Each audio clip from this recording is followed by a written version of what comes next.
ఎందుకు కారు ఇలా అయింది? దీనికి ఒక పెద్ద రీజన్ ఉంది. అది చెప్పేటప్పుడు టైం వచ్చినప్పుడు చెప్తా. మంచి కోసమే అది జరిగింది. ఆ మంచి ఏంటి అనేది మీకు తెలియాలి. ఇదేంటి ఇన్ని రోజులు సువార్త ఆగిపోయింది, ఇన్ని లక్షలు ఖర్చు అయింది, మంచి జరిగింది అంటున్నారు ఏంటి అని అనుకోవచ్చు. ఒకసారి చెప్పినప్పుడు మీరే ఆయన అద్భుతాన్ని చూసి షాక్ అయ్యి గుండెలు బాదుకుంటారు.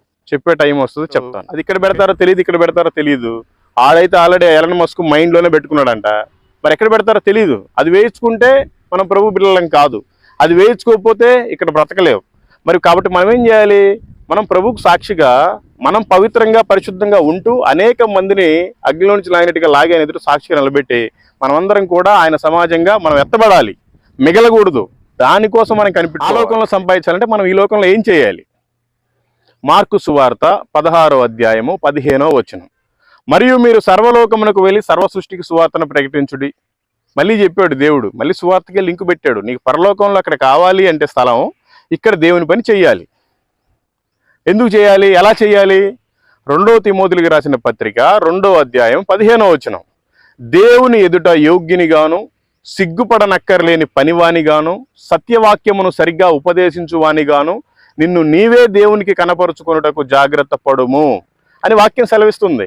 మనకేమో దేవుని గురించి ఒక పత్రిక ఇవ్వాలంటే సిగ్గు, రోడ్డు మీద నుంచి మైకులో మన సాక్ష్యం చెప్పాలి, దేవుని సువార్త ప్రకటించాలంటే సిగ్గు కోసం ప్రాణం పెట్టాడు. మనం ఏదైనా చేయడానికి సిద్ధంగా ఉండాలి.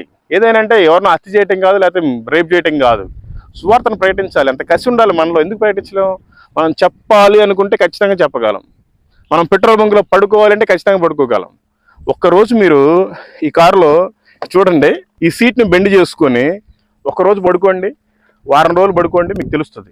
2 సంవత్సరాలుగా పడుకుంటున్నాను. ఎందుకు పడుకుంటున్నాను? నేను ఏదైతే ఆశించానో అవన్నీ నా నుంచి దూరంగా వెళ్ళిపోయాయి. నాకు అసలు ఏదైతే వద్దనుకున్నానో ప్రభువు నన్ను ఆ పనే చేపిస్తున్నాడు. చాలా సంతోషంగా ఉంది. నా అకౌంట్లో 1,40,00,000 రూపాయలు ఉన్న రోజు కూడా ఉంది. నాకు తృప్తి, సాటిస్ఫాక్షన్ లేదు.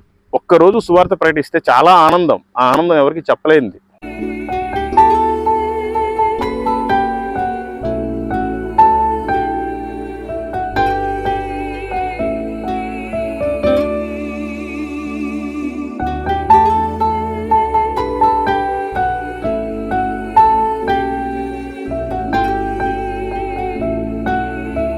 Praise the lord.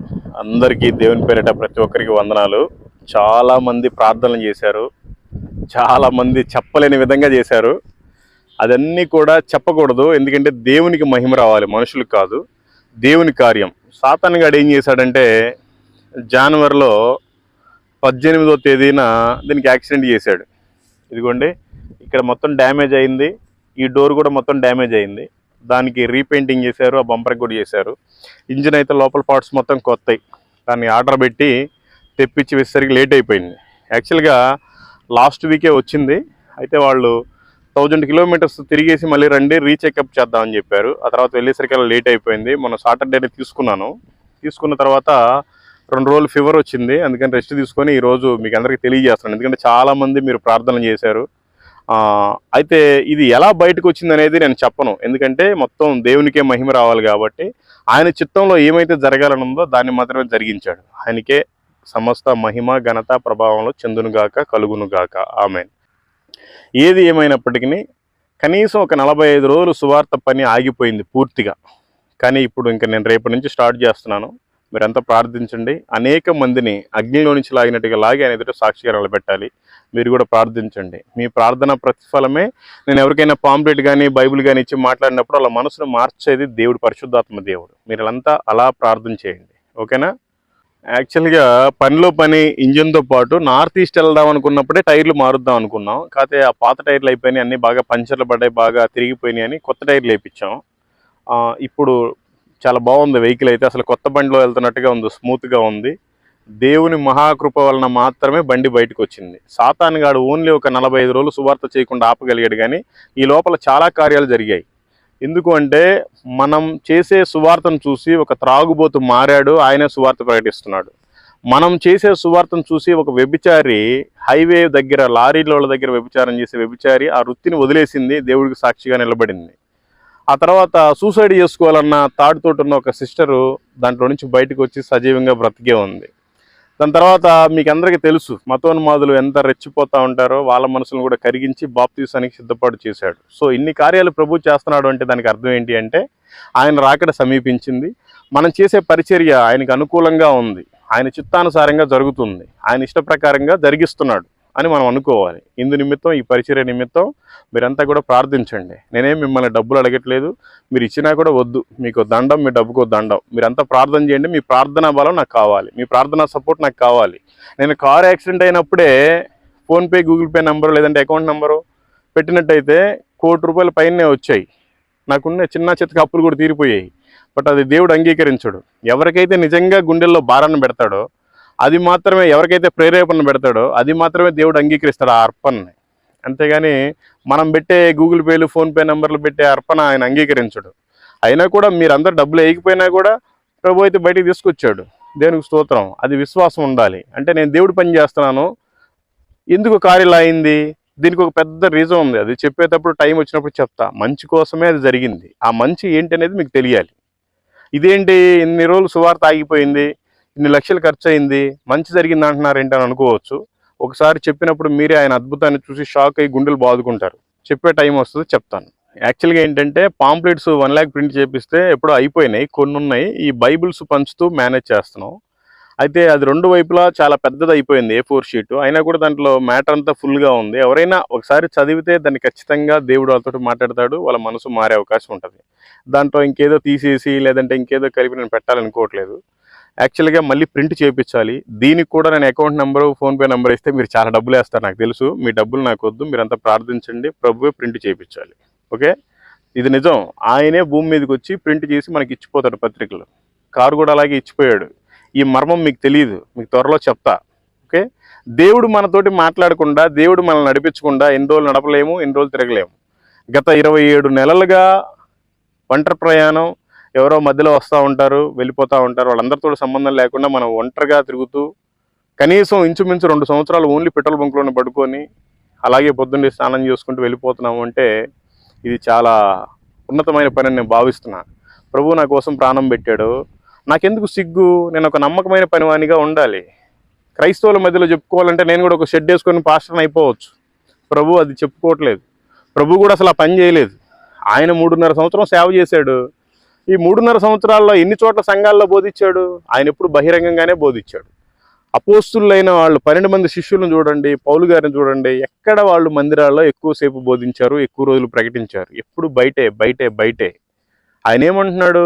మీరు సర్వలోకానికి వెళ్ళి సర్వ సృష్టికి సువార్తను ప్రకటించండి, అనేక జనములను ఆయన శిష్యులుగా తయారు చేయండి. ఈ రోజున ఆయనకి శిష్యులుగా ఎవరు చేయట్లా, అందరూ ఆ పాస్టర్లకు శిష్యులుగా తయారు చేసుకుంటున్నారు. వాళ్ళ బైబిల్ మోయటానికి, వాళ్ళ వాటర్ బాటిల్స్ మోయటానికి, వాళ్ళ కారు డోర్లు తీయటానికి, వాళ్ళ బాత్రూమ్లు కడగటానికి. దీనికి ఆ శిష్యులు యేసుక్రీస్తు వారికి, ప్రభువు వారికి మనం శిష్యులను తయారు చేయాలి. మనకి శిష్యులను తయారు చేసుకోవటం కాదు. శిష్యులను ఆయన ఎందుకు తయారు చేయమన్నాడు? సువార్త ప్రకటించడానికి చేయమన్నాడు. నీ దగ్గర బైబిల్ మోయటానికి, వాటర్ బాటిల్ మోయటానికి కాదు, నీ ఇస్త్రీ బట్టలు దోమటానికి కాదు. తెలుసుకోండి, ఇంకా భ్రమలో ఉన్నారు. మీరంతా గొప్పలు చెప్పుకుంటున్నారు, చివరికి నీ ప్రయాణం ఏంటో చూసుకోండి. సరేనా? ఇంకా చాలా విషయాలు నేను చెప్పాలి అంటే దేవుని మహాకృపను బట్టి కారు మళ్ళీ ఒకసారి మనకు అనుగ్రహించాడు. అందుకని రేపు చాలా కసిగా అనే పదాన్ని అగ్రెసివ్గా అనుకోవచ్చు, ర్యాండమ్గా అనుకోవచ్చు, లేకపోతే రాడికల్గా అనుకోవచ్చు. అంత రాడికల్గా ఉండాలి మన మైండ్. ప్రభు మన కోసం ప్రాణం పెట్టాడు. మనం ఏదైనా చేయడానికి సిద్ధంగా ఉండాలి. ఏదైనా అంటే ఎవరినో హత్య చేయటం కాదు, లేకపోతే రేప్ చేయటం కాదు, సువార్తను ప్రకటించాలి. అంత కసి ఉండాలి మనలో. ఎందుకు ప్రకటించలేము? మనం చెప్పాలి అనుకుంటే ఖచ్చితంగా చెప్పగలం. మనం పెట్రోల్ బంకులో పడుకోవాలంటే ఖచ్చితంగా పడుకోగలం. ఒక్కరోజు మీరు ఈ కారులో చూడండి, ఈ సీట్ని బెండ్ చేసుకొని ఒక్కరోజు పడుకోండి, వారం రోజులు పడుకోండి, మీకు తెలుస్తుంది. 2 సంవత్సరాలుగా పడుకుంటున్నాను. ఎందుకు పడుకుంటున్నాను? నేను ఏదైతే ఆశించానో అవన్నీ నా నుంచి దూరంగా వెళ్ళిపోయాయి. నాకు అసలు ఏదైతే వద్దనుకున్నానో ప్రభు నన్ను ఆ పనే చేపిస్తున్నాడు. చాలా సంతోషంగా ఉంది. నా అకౌంట్లో ₹1,40,00,000 ఉన్న రోజు కూడా ఉంది. నాకు తృప్తి, సాటిస్ఫాక్షన్ లేదు. ఒక్కరోజు సువార్త ప్రకటిస్తే చాలా ఆనందం. ఆ ఆనందం ఎవరికి చెప్పలేనిది. చాలా వాల్యుబుల్ డ్రింక్ చేసినప్పుడు కూడా ఓన్లీ 2-3 గంటల కిక్ ఉంటుంది. ఒక్కరోజు సువార్త ప్రకటిస్తే ఆ వారమంతా ఉంటుంది. చెప్తున్నా మీకు, చాలా బాగుంటుంది. దయచేసి మీరు కూడా కనీసం రోజుకు ఒక 3 కన్నా సువార్తను ప్రకటించండి. ఈ ప్రపంచాన్ని మొత్తం మనమే మార్చవచ్చు. సువార్త ఇంత భారంగా మీరు ఎలా ప్రకటిస్తున్నారు, మేము కూడా ప్రకటించాలంటే ఏం చేయాలని చాలామంది ఇన్స్టాగ్రామ్లో మెసేజ్ చేస్తున్నారు. చాలామంది ఈమెయిల్స్ పెడుతున్నారు. ఈమెయిల్స్ పెట్టిన దానికి అందరికీ నేను రిప్లై ఇవ్వలేను, కానీ వాళ్ళందరి కోసం ఈ వీడియో పెడుతున్నాను. శ్రద్ధగా భయభక్తులు కలిగి పద్ధతిగా వినండి, మీకు కూడా అర్థమవుతుంది. ఎందుకంటే రోజులు చాలా తక్కువ ఉన్నాయి, వాటిని మనం వినియోగించుకోవాలి. వాటిని యూటిలైజ్ చేసుకోలేకపోతే రోజులన్నీ వ్యర్థంగా పోతాయి. అందుకని మీరు జాగ్రత్తగా వినండి. ఈ వీడియోని మీరు ఫస్ట్ ఈ లింకుని వాట్సాప్ స్టేటస్లో పెట్టండి, ఈ లింకుని అందరికీ ఫార్వర్డ్ చేయండి. ఆ తర్వాత మీరు కూడా చూడండి, ఎందుకంటే ఇది చాలా సీరియస్ మ్యాటర్. సువార్త ఇంత భారంగా ప్రకటించాలి అన్నా, బాధ్యతగా ప్రకటించాలన్నా ఫస్ట్ ఏం చేయాలంటే నిన్ను వలే నీ పొరుగు వారిని ప్రేమించమని ప్రభు చెప్పాడు. సువార్త చెప్పాలి అంటే ఫస్ట్ మనం ఎదురు వ్యక్తిని ప్రేమించాలి. ఎందుకు ప్రేమించాలి? ఫస్ట్ ఆజ్ఞ ఏంటో మీ అందరికీ తెలుసు. నీ పూర్ణ మనస్సుతో పూర్ణ ఆత్మతో నిజమైన దేవుడిని ఆరాధించాలి, అది ఫస్ట్ ఆజ్ఞ. రెండో ఆజ్ఞ ఏంటి? నిన్ను వలే నీ పొరుగు వారిని ప్రేమించాలి, ఇది రెండో ఆజ్ఞ. మనం ఖచ్చితంగా ఎదురు వ్యక్తిని ప్రేమిస్తేనే వాళ్ళకి మనం సువార్తను చెప్పగలం. మీరు బైబిల్ తీసి చదవండి, 22వ అధ్యాయం 39వ వచనం మత్తయి సువార్త. నిన్ను వలే నీ పొరుగు వారిని ప్రేమింపవలెను. వారిని ఎందుకు ప్రేమించాలి అంటే అగ్నిలో నుంచి లాగటానికి ప్రేమించాలి. యూదా పత్రిక 1:23, అగ్నిలో నుండి లాగినట్టు కొందరిని లాగి రక్షించుడి. ప్రభు అదే చెప్పాడు. కాలిపోతున్నారు జనాలు, పెట్రోల్ పోసుకుని చచ్చిపోతున్నారు అనుకోండి, మనం హ్యాపీగా ఇక్కడ ఉంటే ఎట్లా? వాళ్ళు పోయి రక్షించాలి కదా. అదే రక్షించడానికే ప్రభు యూదా పత్రిక ద్వారా మాట్లాడుతున్నారు. వాక్యమో మనకి దేవుడు, అది రాసిన వారు ఎవరైనా కానివ్వండి, వాక్యం అంటేనే దేవుడు. బైబిల్ ఏమని చెప్తుంది? వాక్యం ఏం చెప్తుంది? యూదా పత్రిక 1:23 మీరు మళ్ళీ చదవండి. అగ్నిలో నుంచి లాగినట్టుగా కొందరిని రక్షించుడి. ఎందుకు వారిని అగ్నిలో నుండి లాగాలి అంటే మత్తయి సువార్త 9:37, కోత విస్తారమే కానీ పనివారు కొద్దిగా ఉన్నారు. ఆ కొద్ది మందిలో మరి నేనున్నా, అది నా బాధ్యత. మరి మీరున్నారా? తెలుసుకోండి. ఎన్ని రోజులు ఇంకా నామకార్థంగా ఉంటారు? సువార్తని ప్రకటించాలంటే ఫస్ట్ నువ్వు వారిని ప్రేమించాలి, ఆ తర్వాత వాళ్ళకి నువ్వు సువార్త చెప్పడానికి వీలవుతుంది. ప్రభు ఏమని చెప్పాడు? మార్కు సువార్త 16:15, మరియు మీరు సర్వలోకమునకు వెళ్ళి సర్వ సృష్టికి సువార్తను ప్రకటించండి. అలాగని నేను 4 గోడల మధ్య కాదు సువార్త చేసేదంటే, నలుమూలల సువార్త ప్రకటిస్తున్నాను. ఎందుకు అంటే మార్కు సువార్త 1వ అధ్యాయము 15వ వచనం, కాలము సంపూర్ణమై ఉన్నది, దేవుని రాజ్యము సమీపించి ఉన్నది, మారు మనసు పొంది సువార్త నమ్ముడని చెప్పుచు దేవుని సువార్త ప్రకటించుచు గలీలయకు వచ్చును. నేనైతే ప్రతి విలేజ్ అట్లాగే తిరుగుతున్నాను, మీరు ఎందుకు తిరగలేకపోతున్నారు? కాలం సంపూర్ణమై ఉన్నది, దేవుని రాజ్యం సమీపించి ఉన్నదంటే దేవుని రాజ్యం ఎప్పుడు వస్తుంది? మనం ఎలా ఉండాలి? 2 పేతురు 3:12, దేవుని దినపు రాకడ కొరకు కనిపెట్టుచు దానిని ఆశతో అపేక్షించుచు మీరు పరిశుద్ధమైన ప్రవర్తనతోనూ భక్తితోనూ ఎంతో జాగ్రత్త గలవారై ఉండవలెను. మనం భక్తిగా ఉంటే ఆయన రాకడ వస్తుందా? రాదు. ఎందుకంటే చూడండి, మీరు గమనించండి. మత్తయి సువార్త 24వ అధ్యాయం 14వ వచనంలో ఏమనుందంటే, మరియు ఈ రాజ్య సువార్త సకల జనములకు సాక్షార్థమై లోకమందంతటను ప్రకటింపబడును, అటు తర్వాతే అంతము వచ్చును. మరి మనం 4 గోడల మధ్య ప్రకటిస్తే మరి ఎట్లా వస్తాడు ప్రభు? ఆయన చెప్తున్నాడు, ఈ రాజ్య సువార్త సకల జనములకు సాక్షార్థమై లోకమందంతటా ప్రకటింపబడును, అటు తర్వాతే అంతము వచ్చును. అంతం అంటే ఏంటి? ప్రభు రాకడే అంతం. ఎందుకు అంటే అన్ని భూకంపాలు, సునామీలు ఇవన్నీ జరగాల్సి ఉన్న యుద్ధాలు, రాజ్యాల మీదకి రాజ్యాలు అన్నీ కూడా లేస్తాయి, అంతా జరుగుతుంది. అదేనమాట అంతము అంటే. అంతము అప్పుడే రాదు, మీరంతా సువార్త ప్రకటించండి, తర్వాత వస్తుందని చెప్తున్నాడు ప్రభు. మరి మనమేమో 4 గోడల మధ్య మన డప్పు మనం కొట్టుకుంటా ఉంటాం, కానీ మరి నలుమూలలా వెళ్ళిపోయి సువార్త ప్రకటించే వాళ్ళు ఎవరు లేరు. ఇక్కడ మీటింగ్ పెడితే పక్క వీధిలో మీటింగ్, పక్క వీధిలో మీటింగ్ పెడితే పక్కన ఊరిలో మీటింగ్, ఇయే కానీ మరి కనీసం ఒక 1000 కిలోమీటర్ల దాకా లేని చర్చిలు కూడా ఉన్నాయి. కనీసం నార్త్ ఇండియాలో ఎవరు ఒక్కరు కూడా పోయి చేయరు. సువార్త ప్రకటింపబడుతుందా? అందరూ ప్రకటిస్తున్నారా? మరి నేనే ఎందుకు ప్రకటించాలి? లేదు, మనమే ఎందుకు సువార్తను ప్రకటించాలి? ప్రకటన గ్రంథము 7వ అధ్యాయం 9వ వచనంలో ఈ విధంగా ఉంది, అటు తర్వాత నేను చూడగా ఇదిగో ప్రతి జనములో నుండి, ప్రతి వంశములో నుండి, ప్రజల్లో నుండి, ఆయా భాషలు మాట్లాడు వారిలో నుండి వచ్చు ఎవ్వడును లెక్కింపజాలని ఒక గొప్ప సమూహం కనపడును. వారు తెల్లని వస్త్రములు ధరించుకున్న వారై ఖర్జూరపు మట్టలు చేతబట్టుకొని సింహాసనం ఎదుట గొర్రెపిల్ల ఎదుటను నిలవబడి అనుంది. ఒకసారి చదవండి. అంటే ఆయనకి ఏంటి? ప్రతి జాతిలో కావాలి, ప్రతి భాషలో కావాలి, ప్రతి గోత్రంలో కావాలి, ప్రతి దేశంలో కావాలి. మరి యేసు ప్రభు తెలియని వాళ్ళు చాలా మంది ఉన్నారు. వాళ్ళందరికీ మరి సువార్తను ఎవరు ప్రకటించాలి? చెప్పాలి, మనమే చెప్పాలి. వాక్యం ఇలా చెప్తుంది, మన వాళ్ళు వాళ్ళ పనుల్లో ఉన్నారు, డబ్బు కోసం 4 గోడల మధ్య డబ్బు కొడతా ఉంటారు. ఎహెజ్కేలు గ్రంథము 34వ అధ్యాయము 2వ వాక్యం మీరు చూడండి. నరపుత్రుడా, ఇజ్రాయేలీయుల కాపరులను గూర్చి ఈ మాట ప్రవచింపుము, ఆ కాపరులతో ఇట్లనుము, ప్రభువగు యెహోవా సెలవిచ్చినదేమనగా, తమ కడుపు నింపుకొను ఇజ్రాయేలీయులు కాపరులకు శ్రమ, కాపరులు గొర్రెలను మేపవలెను గదా. అట్లాగే 8వ వచనం కూడా మీరు చూడండి, 34:8 హెజ్కేలు, కాపర్లు లేకుండా నా గొర్రెలు దోపుడు సొమ్మయి సకలమైన అడవి మృగములకు ఆహారమాయను. కాపర్లు నా గొర్రెలను విచారింపరు, తమ కడుపు మాత్రమే నింపుకుందురు గాని గొర్రెలను మేపరు. ఇదే ప్రభు అయిన యెహోవా వాక్కు. ఇంతకంటే ఇంకేం చెప్తాం? మళ్ళీ ఏమంటారంటే అది పాత నిబంధన అనుకుంటే న్యూ టెస్టిమెంట్లో కూడా ఏముందో మనం చూడవచ్చు. ఓకే, కొత్త నిబంధనలో ఏమనుందో మనం గమనించాలి. వాక్యానుసారమే మనం మాట్లాడుకోవాలి, అనవసరమైన ఏం మాట్లాడట్లేదు.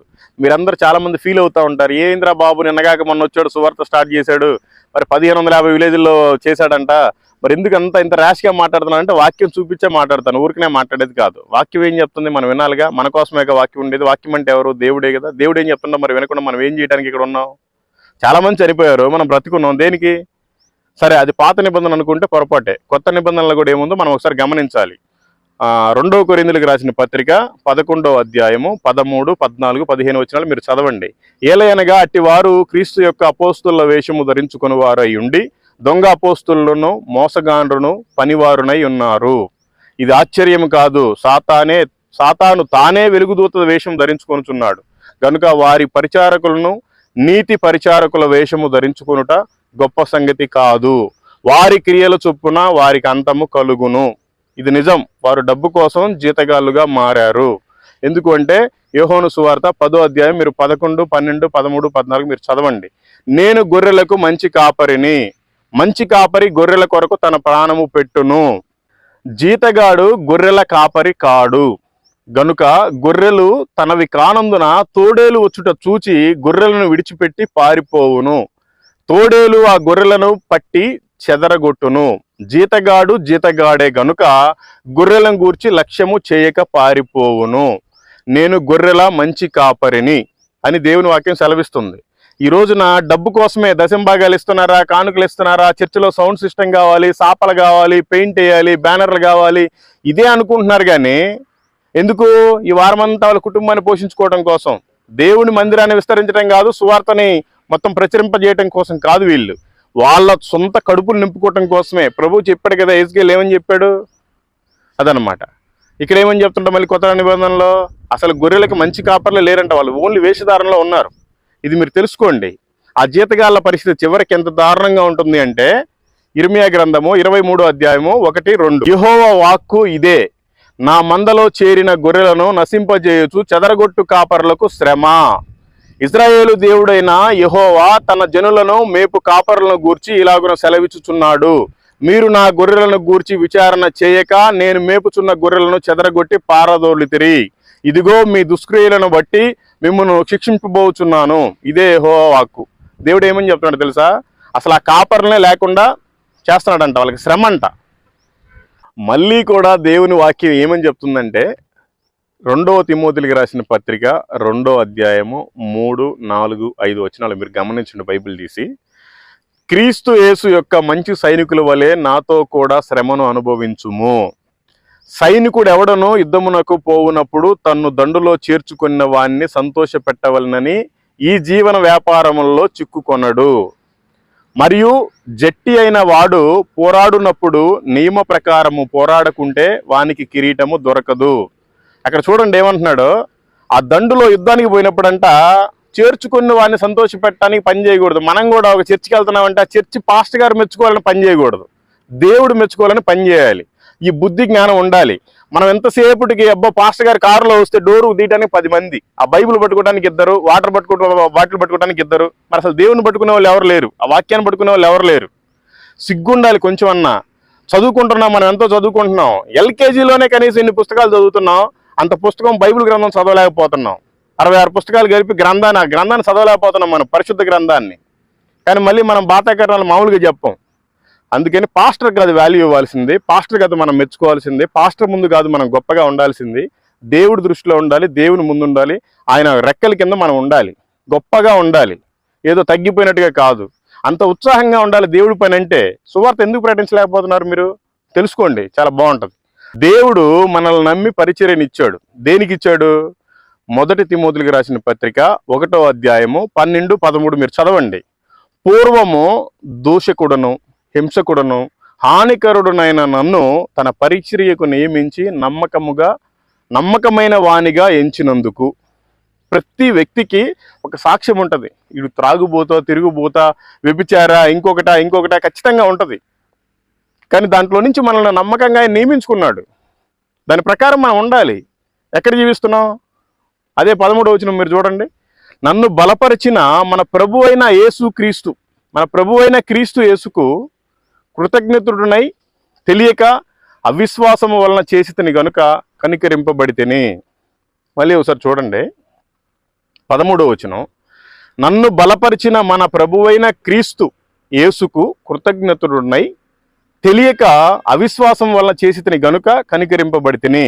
ఒకప్పుడు మనం లోకంలో ఉన్నాము గనుక తెలియక తప్పులు చేశాం. ప్రభు మనల్ని క్షమించి ఆయన రక్షించుకొని ఆయన కుమార్తెగా అంగీకరించి మనల్ని నిలబెట్టుకున్నాడు. మనం నమ్మకంగా పనిచేయాలి. కానీ ఎవరు చేస్తున్నారు ఈరోజు నమ్మకంగా? తెలుసుకోండి. అయినా సరే ఈ లోక ఆశలతో డబ్బు కోసం పని చేస్తున్నారు. ఎందుకు చేస్తున్నారు? దేవుడు ఏమని చెప్పాడు? మత్తయి సువార్త 6వ అధ్యాయం 19-20 మీరు చదవండి. భూమి మీద మీ కొరకు ధనమును కూర్చుకొనవద్దు, ఇక్కడ చిమ్మెటయు తుప్పును తినివేయును, దొంగలు కన్నము వేసి దొంగిలెదరు. సరే, ఇప్పుడు మనం ఏం చేయాలి? మత్తయి సువార్త 6:20. పరలోకమందు మీ కొరకు ధనమును సమకూర్చుకొనుడి, అచ్చట చిమ్మెట అయినను తుప్పైనను దాన్ని తినివేయదు, దొంగలు కన్నము వేసి దొంగిలరు. పరలోకంలో స్థలం సంపాదించాలంటే ఇక్కడ మనం అసలు ఏం చేయాలి? అది తెలుస్తుందా ఎవరికన్నా? తెలియదు. దేనికి? ఎందుకు తెలియట్లేదు మీకు? తెలుసుకోవాలి. ఎంతకాడికి ఇక్కడే మీరు సంపాదించుకుంటున్నారు కానీ అక్కడ ఎందుకు సంపాదన, దాని మీద ఎందుకు ఫోకస్ పెట్టలేదు? మీకు దేవుడు అన్నీ ఇచ్చాడు. మంచి గవర్నమెంట్ జాబ్ కావచ్చు, ప్రైవేట్ జాబ్ కావచ్చు, మంచి జాబ్ ఇచ్చాడు, మంచి బిజినెస్ ఇచ్చాడు, మంచి అగ్రికల్చర్ ల్యాండ్ ఇచ్చాడు, లేదంటే ఇంకేదైనా మంచి పనులు ఇచ్చాడు, మంచి భార్యని ఇచ్చాడు, పిల్లల్ని ఇచ్చాడు, మంచి ఉన్నతమైన స్థితినే పెట్టాడు. మనకంటే లేని దీనమైన స్థితిలో దరిద్రులు చాలామంది ఉన్నారు. వాళ్ళలాగా మనం లేం కదా, బాగానే పెట్టాం కదా, బాగానే పెట్టాడు కదా దేవుడు. మరి మనం ఎందుకు ఇంకా నిరుత్సాహంగా ఉండాలి? ఆ లోకంలో కదా మనం ధనాన్ని సంపాదించుకోవాలి. ఈ లోకంలో సంపాదించుకొని ఏం చేస్తావు నువ్వు? ఆ లోకంలో సంపాదించాలంటే మనం ఈ లోకంలో ఏం చేయాలి? మార్కు సువార్త 16వ అధ్యాయము 15వ వచనం. మరియు మీరు సర్వలోకమునకు వెళ్ళి సర్వ సృష్టికి సువార్తను ప్రకటించుడి. మళ్ళీ చెప్పాడు దేవుడు, మళ్ళీ సువార్తకి లింక్ పెట్టాడు. నీకు పరలోకంలో అక్కడ కావాలి అంటే స్థలం, ఇక్కడ దేవుని పని చెయ్యాలి. ఎందుకు చేయాలి? ఎలా చేయాలి? 2వ తిమోతికి రాసిన పత్రిక 2వ అధ్యాయం 15వ వచనం. దేవుని ఎదుట యోగ్యునిగాను, సిగ్గుపడనక్కర్లేని పనివానిగాను, సత్యవాక్యమును సరిగ్గా ఉపదేశించువానిగాను నిన్ను నీవే దేవునికి కనపరుచుకొనుటకు జాగ్రత్త పడుము అని వాక్యం సెలవిస్తుంది. మనకేమో దేవుని గురించి ఒక పత్రిక ఇవ్వాలంటే సిగ్గు, రోడ్డు మీద నుంచో మైక్లో మన సాక్ష్యం చెప్పాలి, దేవుని సువార్త ప్రకటించాలంటే సిగ్గు. మరి ఆయనకి సిగ్గు లేక ఈ భూమి మీదకి వచ్చి ప్రాణం పెట్టి మన కోసం కొట్టించుకొని చనిపోయి మళ్ళీ తిరిగి 3 రోజులు లేచాడు. పునరుద్ధరణై అంటే ఆయనకి సిగ్గు లేదంటారా? మనకుంది. ఎందుకంటే మరి మన పక్కన వాళ్ళకు కూడా దేవుడు మన కోసం ప్రాణమే పెట్టాడు. మరెందుకు మనం పక్కన వాళ్ళ కోసం కూడా కనీసం సువార్త ప్రకటించాం? దేవుడు ఏమంటున్నాడు అంటే, మళ్ళీ ఒకసారి మీరు చదవండి, ఈ వాక్యం చాలా ప్రాముఖ్యమైంది. 2వ తిమోతికి రాసిన పత్రిక 2:15. దేవుని ఎదుట యోగ్యునిగాను అంటే నమ్మకంగా ఉండాలి, సిగ్గుపడనక్కర్లేని పనివానిగాను. సిగ్గు అవసరం లేదు మనకి దేవుడి గురించి చెప్పడానికి. ఈ సిగ్గు అనే పదం నేను వాడటం కాదు, బైబిల్లో ఉంది, మీరు చూడండి. సత్యవాక్యమును సరిగా ఉపదేశించువానిగాను, వాక్యం ఉన్నదన్నట్టుగా చెప్పాలి. ఏదో వీళ్ళ గురించి డప్పాలు చెప్పుకోవటం కాదు. నేను ఎందుకు పనికిరానోడిని, నన్ను దేవుడు లేపాడంటే చచ్చిపోయిన కూడా లేపుతాడు దేవుడు. లాజరును కూడా లేపాడు. నిన్ను లేపింది దేనికి? ఆయన పని చేయటానికి. అంతేగాని నీ డప్పా నువ్వు కొట్టుకోవడానికి కాదు. తెలుసుకోండి. పరలోకంలో అసలు స్థలం ఉందా? ఖచ్చితంగా ఉంది. యోహాను సువార్త 14వ అధ్యాయం 2, 3, 4 వచనాలు మీరు చదవండి.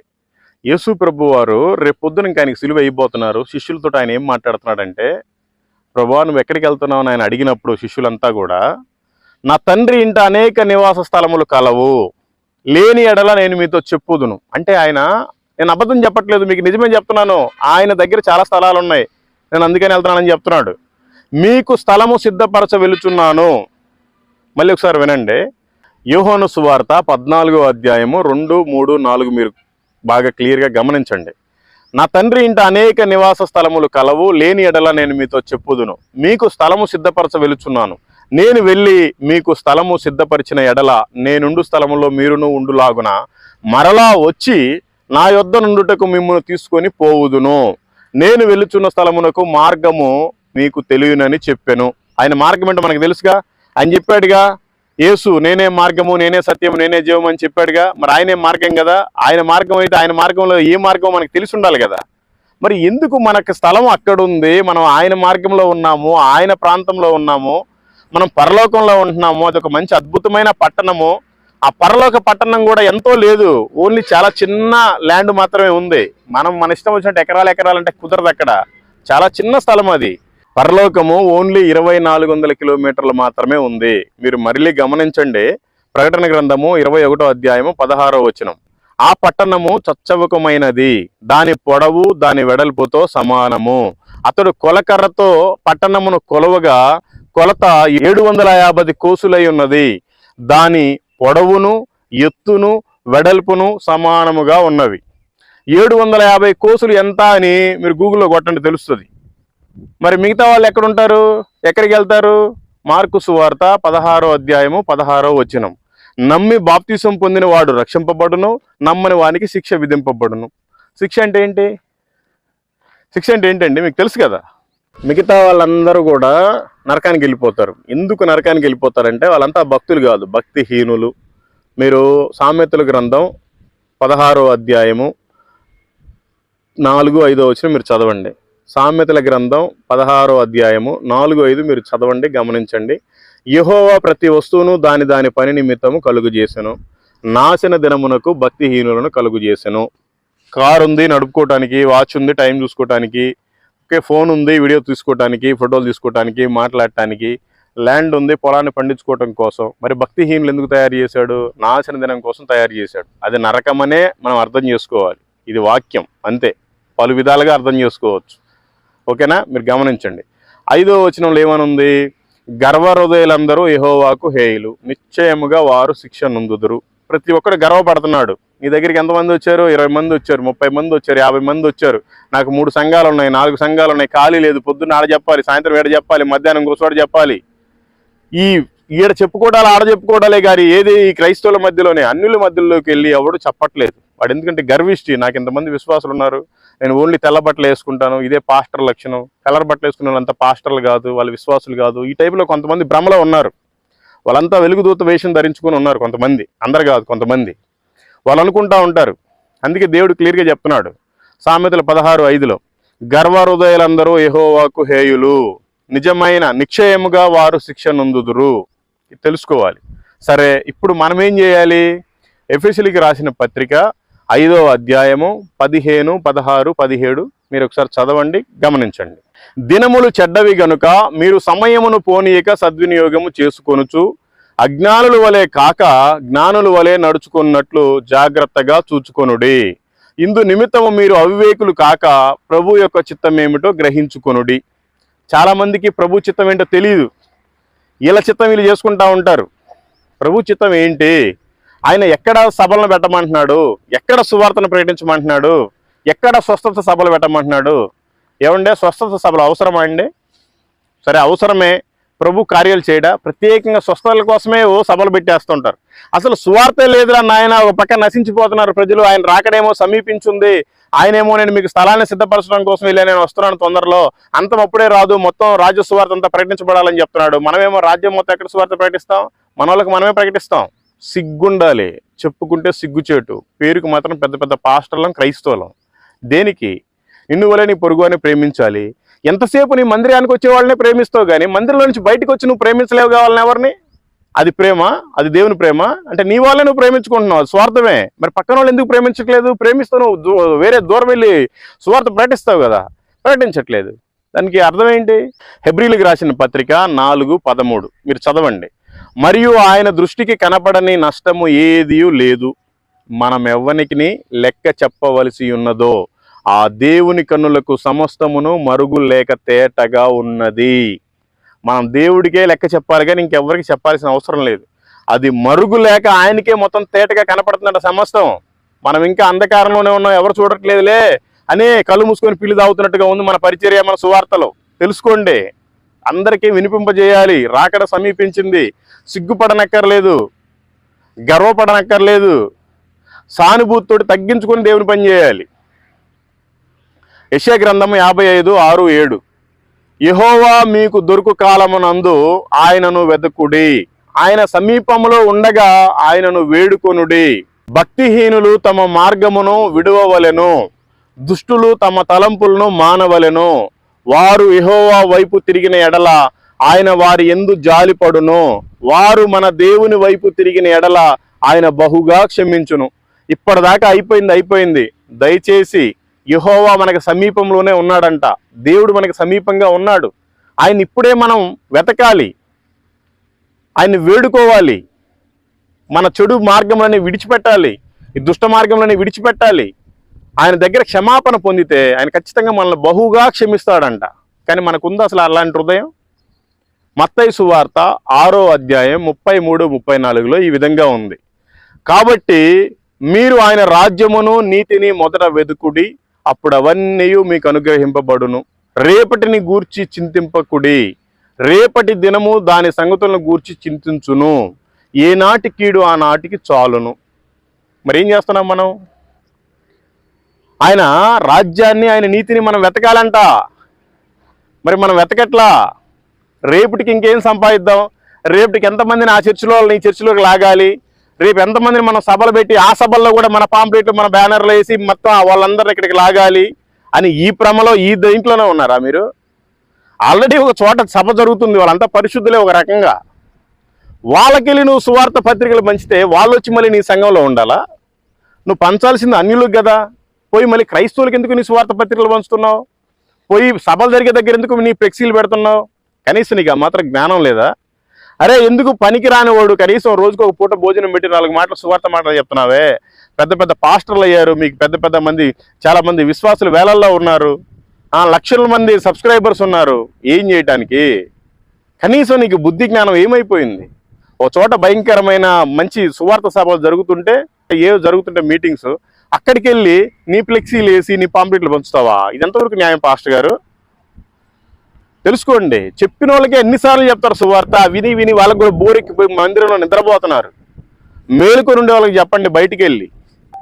సువార్త ఎందుకు ప్రకటించాలి, ఎలా ప్రకటించాలి, ఏమైపోయినా ఎందుకు ప్రకటించాలి అంటే, ఎన్ని అవమానాలు వచ్చినా భరించాలి, ఎన్ని కష్టాలు వచ్చినా ఎన్ని అవమానాలు వచ్చినా ఎదుర్కొని నిలబడాలి దేవుని కోసం. ఎందుకు అంటే, నీతి నిమిత్తం నిందించబడిన వారు ధన్యులు, పరలోక రాజ్యము వారిది. మనం నీతి నిమిత్తమే నిందించబడాలి, అవమానించబడాలి, అవసరమైతే తన్నించుకోవాలి, కొట్టించుకోవాలి, ప్రాణం పెట్టినా పర్వాలేదు. దేవుడు మన కోసం ప్రాణం పెట్టాడు, మనం కూడా ఆయన కోసం పెట్టాలి. ఈ లోకంలో ఉండి ఏం సాధిస్తావు, ఏం సంపాదిస్తావు? ఈ లోకంలో నీ స్నేహితులు, నీ బంధుమిత్రులు, నీ తల్లిదండ్రులు, నీ అక్కా చెల్లెలు, నీ అన్నా తమ్ముళ్ళు, నీ భార్య పిల్లలు కనీసం నీ మాట వినే రోజు కూడా రాకపోవచ్చు. లేదంటే నీకంటే ముందుగానే వాళ్ళని తీసుకెళ్ళిపోవచ్చు, లేదంటే వాళ్ళకంటే ముందుగా నువ్వే వెళ్ళిపోవచ్చు. కానీ ఎక్కడికి వెళ్తున్నావు, ఏం చేస్తున్నావు? అసలు ప్రభు నీ కోసం ఏం చేశాడు? ప్రభు నీ కోసం ఏం చేయమని చెప్పాడు? అసలు నిన్ను ఏంటి, నీ బాధ్యత ఏంటి, నేను ఏమని చేయమని చెప్పాడు? నువ్వేం చేస్తున్నావు తెలుసుకో. ఈ లోకం శాశ్వతం కాదు. నువ్వెన్ని సంపాదించినా ఇక్కడ చిమ్మిట, తుప్పు, చెదులు. మనం అక్కడ సంపాదించాలి. నివాస స్థానంలో చాలా ఉన్నాయి అక్కడ. ఆ నివాస స్థానంలో ఏర్పాటు చేయడానికే ప్రభువారు అక్కడికి వెళ్ళారు. ఆయన మళ్ళీ రానై ఉన్నారు, మధ్యాకాశంలోకి వస్తారు.